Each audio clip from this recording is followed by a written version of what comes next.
गुरु प्रदोष व्रत कथा पूजा विधि उद्यापन विधि।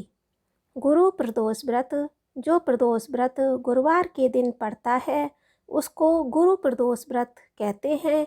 इस उपवास को रखकर भक्त अपनी सभी खतरों को समाप्त कर सकते हैं। इसके अलावा गुरुवार प्रदोष व्रत रखने से पूर्वजों का आशीर्वाद मिलता है।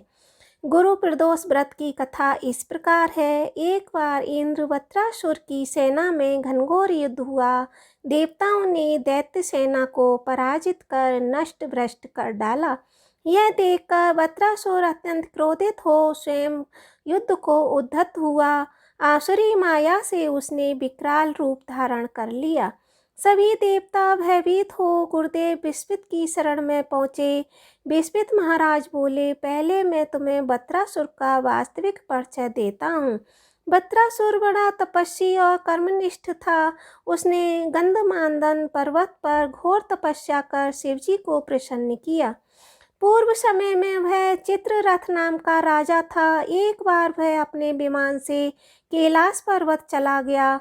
वहाँ शिवजी के वाम अंग में माता पार्वती को विराजमान देख वह उपहास पूर्वक बोला, हे प्रभु, मोह माया में फंसे होने के कारण हम स्त्रियों के वशीभूत रहते हैं। किंतु देवलोक में ऐसा दृष्टिगोचर नहीं हुआ कि स्त्री आलिंगनबद्ध हो सभा में बैठे। चित्ररथ के यह वचन सुन सर्वव्यापी शिव शंकर हंसकर बोले, हे राजन, मेरा व्यवहारिक दृष्टिकोण पृथक है। मैंने मृत्युदाता कालकूट महाविष का पान किया है, फिर भी तुम साधारण जन की भांति मेरा उपहास उड़ाते हो। माता पार्वती क्रोधित होकर चित्ररथ से बोली, रे दुष्ट, तूने सर्वव्यापी महेश्वर के साथ ही मेरा भी उपहास उड़ाया है। अतः मैं तुझे वह शिक्षा दूंगी कि फिर तू ऐसे संतों के उपहास का दुस्साहस नहीं करेगा। अब तू दैत्य स्वरूप धारण कर विमान में नीचे गिर। मैं तुझे शाप देती हूँ। जगदम्बा भवानी के शाप से चित्ररथ राक्षस योनि को प्राप्त हो गया। उसके बाद त्वष्टा नामक ऋषि के श्रेष्ठ तप से उत्पन्न हो वत्रासुर बना। गुरुदेव विस्मित आगे बोले, वत्रासुर का बाल्यकाल से ही शिव भक्त रहा है। अतः वह इंद्र, तुम विस्मित प्रदोष व्रत कर भगवान शंकर को प्रसन्न करो। देवराज ने गुरुदेव की आज्ञा का पालन कर बृहस्पति प्रदोष व्रत किया। गुरु प्रदोष व्रत के प्रताप से इंद्र ने शीघ्र ही वत्रासुर पर विजय प्राप्त कर ली और देवलोक की शांति हो गई। बोलो उमापति भगवान शंकर की जय। गुरु प्रदोष व्रत की विधि।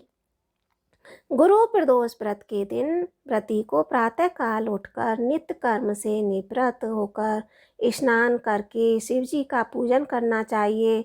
पूरे दिन मन ही मन ओम नमः शिवाय का जाप करना चाहिए और पूरे दिन निराहार रहकर त्रयोदशी के दिन प्रदोष काल में यानी सूर्यास्त के बाद यानी 4:30 बजे से 7 बजे के बीच में पूजा करना चाहिए। व्रती को चाहिए कि शाम को दोबारा स्नान और स्वच्छ वस्त्र धारण करें। पूजा स्थल पर बैठकर भगवान शिव की पूजा करें या मंदिर भी जा सकते हैं और शुद्ध जल का कलश भरकर रखें। आसन पर बैठ के शिव जी की पूजा विधि विधान से करें।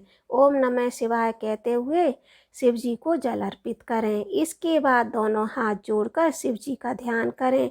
ध्यान का स्वरूप करुणों चंद्रमा, कांतिवान, त्रिनेत्रधारी, आभूषणधारी, जटाजूटधारी, नीले कंठ और रुद्रमालाओं के साथ त्रिशूलधारी, नागों के कुंडल पहने, व्याघ चर्म धारण करे, रत्न जटित सिंहासन पर विराजमान शिव जी हमारे सारे कष्टों को दूर करके सुख समृद्धि प्रदान करें। ध्यान के बाद गुरु प्रदोष व्रत की कथा सुने और सुनाएं और कथा समाप्ति के बाद 11, 21, 1 से 8 बार ओम ह्रीं क्लीं नमः स्वाहा शिवाय स्वाहा मंत्र से आहुति दें। इसके बाद शिव जी की आरती करें। उपस्थित जनों को आरती दें। सभी को प्रसाद वितरित करें। उसके बाद स्वयं भोजन करें। भोजन में केवल मीठी सामग्रियों का ही उपयोग करें। गुरु प्रदोष व्रत उद्यापन विधि। स्कंद पुराण के अनुसार व्रती को कम से कम 11 अथवा 26 त्रयोदशी के बाद उद्यापन करना चाहिए। उद्यापन के दिन क्या कहते हैं, गणेश भगवान का एक दिन पहले षोडोपचार से पूजन करें और पूरी रात शिव पार्वती और गणेश जी के भजन के साथ जागरण करें। उद्यापन के दिन प्रातःकाल उठकर नित्य कर्म से निवृत्त होकर स्वच्छ वस्त्र धारण करके पूजा स्थल पर मंडप बनाकर और चौकी पर कलश रख के शिव पार्वती की प्रतिमा स्थापित करें। अब शिव पार्वती की विधि विधान से पूजा करें, भोग लगाएं, गुरु प्रदोष व्रत की कथा सुनें और सुनाएं। अब हवन के लिए 1.25 किलो आम की लकड़ी हवन कुंड में सजाएं और हवन के लिए गाय के दूध से बनी खीर बनाएं। हवन कुंड का पूजन करें, दोनों हाथ जोड़कर हवन कुंड को प्रणाम करें और अग्नि प्रज्वलित करें। शिव पार्वती के लिए खीर से ओम उमा सहित शिवाय नमः मंत्र का उच्चारण करते हुए 108 बार आहुति दें और हवन पूर्ण होने पर शिव जी की आरती करें और अपने ब्राह्मणों को यथा सामर्थ्य के अनुसार दान करें। 1, 2, 5 ब्राह्मणों को भोजन कराएं या भोजन मंदिर में भी दे सकते हैं, गरीब को खिला सकते हैं, बंधु बांधवों को प्रसाद रूप में बांटें और भोजन करें। इस प्रकार उद्यापन करने से व्रती पुत्र पौत्र आदि से युक्त होता है और आरोग्य को लाभ होता है। इसके अतिरिक्त वह अपने शत्रुओं पर विजय प्राप्त करता है और संपूर्ण पापों से मुक्त होकर शिव धाम को पाता है। ओम नमो भगवते वासुदेवाय।